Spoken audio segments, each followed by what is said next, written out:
بسم اللہ الرحمن الرحیم۔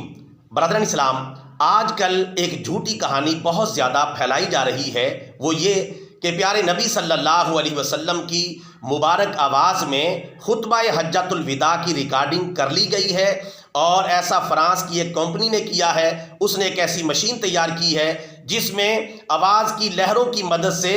فضا کے اندر سے پیارے نبی صلی اللہ علیہ وسلم کی اصل آواز کو ریکارڈ کر لیا گیا ہے۔ اب اس کی صفائی کا کام جاری ہے۔ 2030 میں پیارے نبی صلی اللہ علیہ وسلم کی اصل آواز مبارک میں خطبہ حجۃ الوداع کو نشر کر دیا جائے گا۔ یاد رکھیں، یہ کہانی مکمل جھوٹ ہے، فراڈ ہے اور سازش ہے۔ اگر فرانس کی کسی کمپنی نے ایسی کوئی جسارت کی ہے اور اس طرح کی کوئی سازش کی ہے تو پھر جو ہے اس کی اصل حقیقت کو دیکھ لیا جائے گا، لیکن اصل امید یہی ہے کہ فرانس اور اس کی کمپنیوں کو شاید اس کا علم بھی نہ ہو۔ یہ کہانی سب سے پہلے لاہور کے ایک سابق جج جسٹس نذیر غازی نے ایک پوڈ کاسٹ اور انٹرویو کے دوران یہ کہانی بیان کی، اور اتنے اعتماد کے ساتھ بیان کی کہ گویا کہ یہ سارے پروجیکٹ کو خود لیڈ کر رہا ہے، اس کمپنی سے خود رابطے میں ہے، اور باقاعدہ ریکارڈنگ کا اس کو مشاہدہ کروایا گیا، اور اس نے گویا کہ پیارے نبی صلی اللہ علیہ وسلم کی اصل آواز کو پہچان لیا ہے۔ اس طریقے سے اس نے پر اعتماد طریقے سے جھوٹ بولا اور یہ کہانی پھیلائی، اور اسی کی وجہ سے یہ کہانی جو ہے سوشل میڈیا کے اوپر عام ہوئی اور لوگوں تک یہ بات پہنچی۔ حالانکہ یہ کہانی مکمل جھوٹ ہے، فراڈ ہے اور سازش ہے، اور یہ جج صاحب جو سابق جج ہے نذیر غازی صاحب، یہ کم علم آدمی ہیں اور قرآن و سنت کی تعلیمات کے بارے میں بہت کم خبر رکھتے ہیں، اور زیادہ تر یہ کہانیاں ہی سناتے رہتے ہیں۔ اب یہ نئی کہانی لے کے آئے، ان کو یہ کہانی بڑی اچھی لگی، پہلی دفعہ سنی، علم اتنا تھا نہیں، فوراً اس کہانی پر اس نے اعتماد کر لیا اور اس کو لوگوں میں پھیلانا شروع کر دیا۔ اس طرح کی جہالت کی باتوں کو پھیلانا ایسے پڑھے لکھے شخص کے لیے جو اپنے آپ کو پڑھا لکھا سمجھتا ہے، اس کے لیے کتنی عیب کی بات ہے اور کتنی برائی کی بات ہے۔ ہمارے پیارے نبی صلی اللہ علیہ وسلم نے ارشاد فرمایا کہ آدمی کے جھوٹا ہونے کے لیے یہی بات کافی ہے کہ وہ سنی سنائی بات کو آگے بیان کر دے۔ تو اس طرح کی جھوٹی کہانیاں بیان کرنا اور ان کو سنانا اور معاشرے میں افراتفری پھیلانا، حالانکہ اس کا نتیجہ اگر فرانس کی کمپنی نے ایسا نہیں بھی کیا تو ایسے جاہلوں کی باتیں سن کے وہ ایسی جہالت کی بات کر دے گی اور جاہلانہ ریکارڈنگ کر دے گی، جھوٹی ریکارڈنگ کر دے گی اور دنیا میں پھیلا دے گی کہ ہم نے پیارے نبی کی اصل آواز کو محفوظ کر لیا ہے، صحابہ کرام کی آواز کو محفوظ کر لیا ہے، جس طرح وحی اتر رہی ہے اس پورے پس منظر کو ہم نے ریکارڈ کر لیا ہے، قرآن میں اس طرح ہے اس طرح نہیں ہے، ہم نے ریکارڈنگ کی مدد سے جانا ہے، پیارے نبی نے ایسا نہیں ایسا فرمایا، ہم نے ریکارڈنگ کی مدد سے جانا ہے، پیارے نبی نے فلاں مجلس میں یہ بات کی یہ بات نہیں کی، جو کچھ تمہاری حدیث کی کتابوں میں لکھا ہوا ہے وہ صحیح نہیں لکھا ہوا، بلکہ جو ہم بیان کر رہے ہیں وہ صحیح لکھا ہوا ہے۔ تو اس طرح کی باتیں پھیلتے پھیلتے کہاں تک جائیں گی اور ان کا کیا انجام ہوگا، اس کے اوپر ہمیں نظر رکھنے کی ضرورت ہے۔ اس سے پہلے روس کے جب جاہل سائنسدان یہ دعویٰ کر رہے تھے کہ ہم چاند پر جا پہنچے، اور چاند پر پہنچنے کے بعد نعوذ باللہ ہم نے آسمانوں تک کو جو کھنگالا ہے وہاں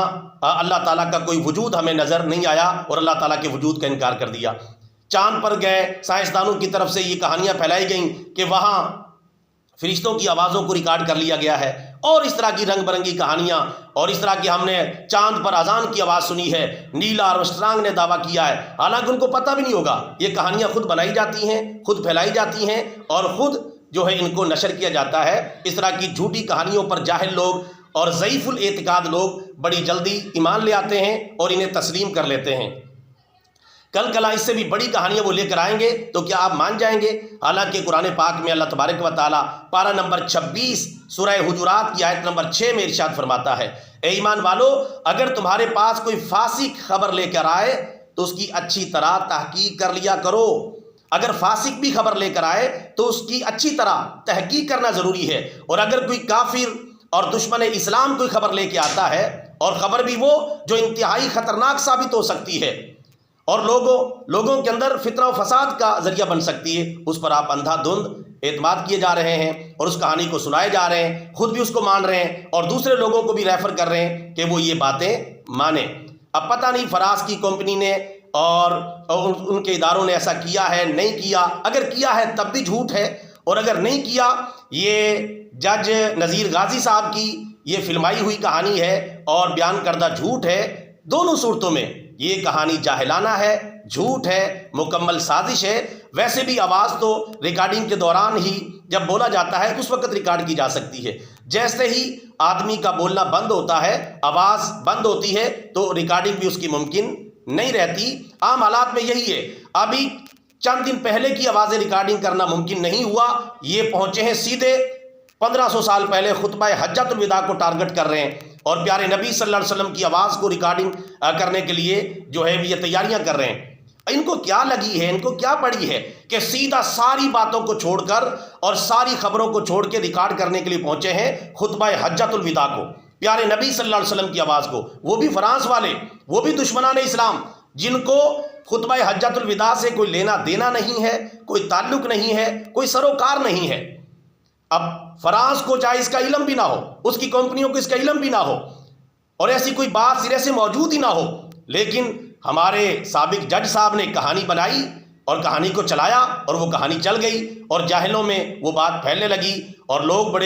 بعض لوگ تو اس طرح کی باتیں کرنے لگے۔ شکر ہے کہ ٹیکنالوجی یہاں تک پہنچ گئی، شکر ہے کہ جدید سائنس یہاں تک پہنچ گئی، شکر ہے دنیا کہاں سے کہاں جا پہنچی ہے۔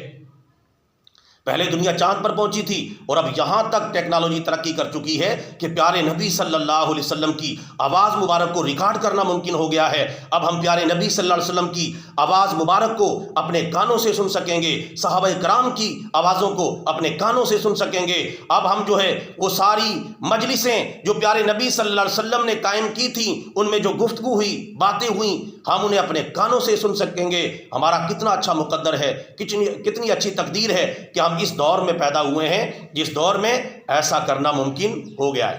یہ جاہل لوگوں کا یہ وتیرہ ہوتا ہے، یہ جاہل لوگوں کا طریقہ ہوتا ہے کہ حالانکہ ان کو یہ نہیں پتا کہ جو کافر اس طرح کی حرکتیں اگر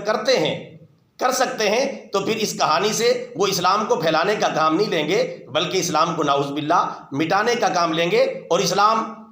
تو مٹ نہیں سکتا، کیونکہ اسلام کو تو اللہ تعالیٰ نے غالب کرنا ہی کرنا ہے، اور دنیا میں اس کے جھنڈے کو لہرانا ہی لہرانا ہے۔ لہٰذا مسلمانوں کو چاہیے، چاہے کوئی بھی آدمی ہے، اگر وہ غلط بات پھیلاتا ہے، جھوٹی کہانی بناتا ہے، چاہے وہ ان پڑھ آدمی ہے اور چاہے کوئی پڑھا لکھا جاہل ہے، ایسی جھوٹی کہانیوں سے بھی بچنا ہے، اور ایسے جھوٹے لوگوں سے بھی بچنے کی ضرورت ہے جو اس طرح کی کہانیاں بناتے ہیں اور انہیں پھیلاتے ہیں۔ اس طرح کی بہت ساری جھوٹی کہانیاں پہلے بھی بنائی گئیں اور پھیلائی گئیں، لیکن اللہ کا شکر ہے اسلام جہاں کھڑا تھا وہاں کھڑا ہے، اور اب بھی اس طرح کی جھوٹی کہانیوں کی کوئی حیثیت نہیں ہے۔ اس طرح کی جھوٹی کہانیاں ہرگز بیان نہ کریں، ان پر ہرگز ایمان نہ لائیں۔ یہ فتنوں کا دور ہے، ابھی تو دجال کے فتنے نہ آنا ہے، جو پیارے نبی صلی اللہ علیہ وسلم کے فرمان کے مطابق آدم علیہ السلام سے لے کر قیامت تک کا سب سے بڑا فتنہ ہے، اور اس فتنے کو دیکھنے کے لیے جو لوگ جائیں گے وہ گمراہ ہو جائیں گے، سیدھے راستے سے بھٹک جائیں گے، دجال پر ایمان لے آئیں گے۔ تو فتنوں کے اس دور میں لازم ہے احتیاط۔ یوں دوڑے نہ برچھی تان کر، اپنا بیگانہ ذرا پہچان کر۔ اس دنیا میں رہنا ہے تو کچھ پہچان پیدا کر، لباس خضر میں یہاں لاکھوں راہزن بھی پھرتے ہیں۔ اللہ تعالیٰ اس طرح کی جھوٹی کہانیوں سے اور اس طرح کی جھوٹی باتوں سے ہم سب کو اور تمام اہل اسلام کو محفوظ فرمائے۔ آمین ثم آمین، وما علینا الا البلاغ المبین۔